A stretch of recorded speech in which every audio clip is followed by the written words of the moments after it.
Good morning বন্ধুরা। আজ ছিল রবিবার, আর রবিবার মানেই একটু অন্যরকম খাওয়া দাওয়া। তাই সবাই মিলে প্ল্যান করা হলো আজকে হবে বিরিয়ানি। সেটা বড়দির বাড়িতেই আয়োজন করা হয়েছিল। দেখো আমি এখানে চিকেনটা কষাচ্ছি, আর সেদিকে কড়াইতে পেঁয়াজের বেরেস্তাটা তৈরি হচ্ছে, আর ভাগ্নি আলুগুলো ভেজে রেখেছে। আর দেখো দেওর আর ভাগ্নি মিলে শশাগুলো কিন্তু কেটে নিচ্ছে স্যালাড হিসাবে, আর দেওর সমস্ত পেঁয়াজ আলু কেটে নিয়েছে আগে থাকতেই। আর সবাই মিলে কাজ করলে কিন্তু খাটনিটা অনেকটাই কম মনে হয়। আর এদিকে দেখো বড়দি রাইসটা রেডি করে নিচ্ছে। দেখো ভালো মতো রাইসটাও হয়ে গেছে, তাই সমস্ত কিন্তু উপকরণ এখানে রেডি করে নেওয়া হচ্ছে। আর এই দুধে মিশিয়ে নিচ্ছি কেশর, তারপর জাফরান থেকে শুরু করে আর কেওড়া জল, গোলাপ জল, যা যা লাগে সমস্ত কিন্তু এখানে সুন্দর করে মিশিয়ে নেওয়া হচ্ছে। দেখো জাফরানটা মিশিয়ে দিতেই যেন কালারটা একদম চেঞ্জ হয়ে গেল, কি সুন্দর লাগছে তাই না বলো। এখানে দেখো সমস্ত কিছু বিরিয়ানি তৈরির জন্য একদম রেডি হয়ে গেছে। এবারে শুধু লেয়ার দেওয়ারই পালা। আর যেই হাঁড়িতে লেয়ারটা করা হবে সেটাতে ভালো করে ঘি মাখিয়ে একটু গরম করে নেওয়া হয়েছে, যাতে খুব বেশি না নিচে লেগে যায়। দেখো এবারে কিন্তু লেয়ারটা বড়দি তৈরি করছি। প্রথমে রাইসটা দিয়ে দেওয়া হচ্ছে, তারপর আমি এদিকে ভেজে রাখা আলুগুলো দিয়ে দিচ্ছি।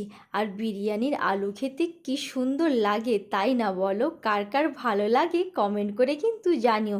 তারপর এখানে চিকেন দিয়ে দেওয়া হচ্ছে, তারপর পেঁয়াজের বেরেস্তাও ছড়িয়ে দেওয়া হলো। রাইস দিয়ে নেওয়ার পর ওই দুধের মিশ্রণটা ভাগ্নি কিন্তু অল্প অল্প করে দিয়ে দিচ্ছে, আর সঙ্গে ঘিটাও দিয়ে দেওয়া হচ্ছে। তারপর দেখো কি সুন্দর হচ্ছে, যেন মনে হচ্ছে দোকানের বিরিয়ানির থেকেও বেস্ট দেখতে লাগছে। আমার তো খুবই সুন্দর লাগছিল।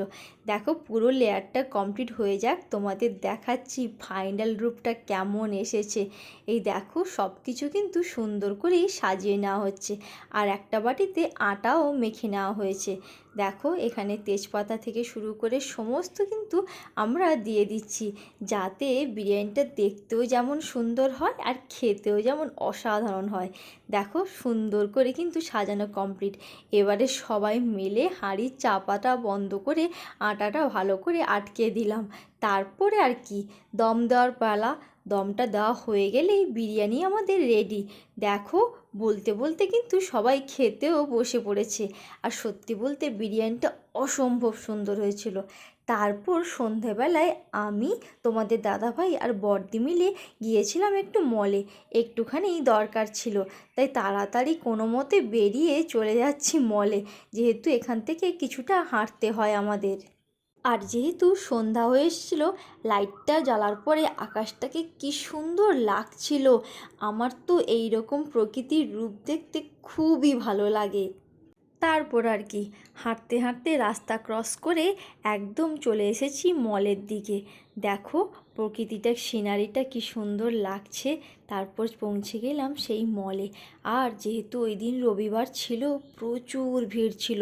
আর এত মানুষ ওই দিন শপিং করতে আসে তা বলে বোঝানো যাবে না। আর আমার তো বেশ ভালো লাগে এখানে আসতে, কারণ এখানটায় এলে কিন্তু মাইন্ডটা অনেকটাই ফ্রেশ হয়ে যায়। আর এত সুন্দর পরিবেশ আর পরিষ্কার পরিচ্ছন্ন, বেশ ভালো লাগে। দেখো আমরা এবারে ওপরে উঠে যাচ্ছি, যেটা নেওয়ার ছিল সেটা আনতে যাচ্ছি। সেটা নিয়েই কিন্তু আমরা তাড়াতাড়ি বাড়ি ফিরে এসেছিলাম, কারণ ওই দিন আমার আবার টিউশন ছিল, তাই তাড়াতাড়ি চলে আসতে হয়েছিল। বেশিক্ষণ কিন্তু আমরা ঘুরতে পারিনি। দেখো ওপরে চলে এসেছি, জিনিস পছন্দ করে নিয়েই আমরা কিন্তু চলে এসেছি। আর এই মলটাতে সমস্ত রকমের কিন্তু জিনিস পাওয়া যায়, তোমরা যা চাইবে সমস্ত কিন্তু পাওয়া যায়। আমরা এইভাবে সেই দিনটি কাটালাম। টাটা।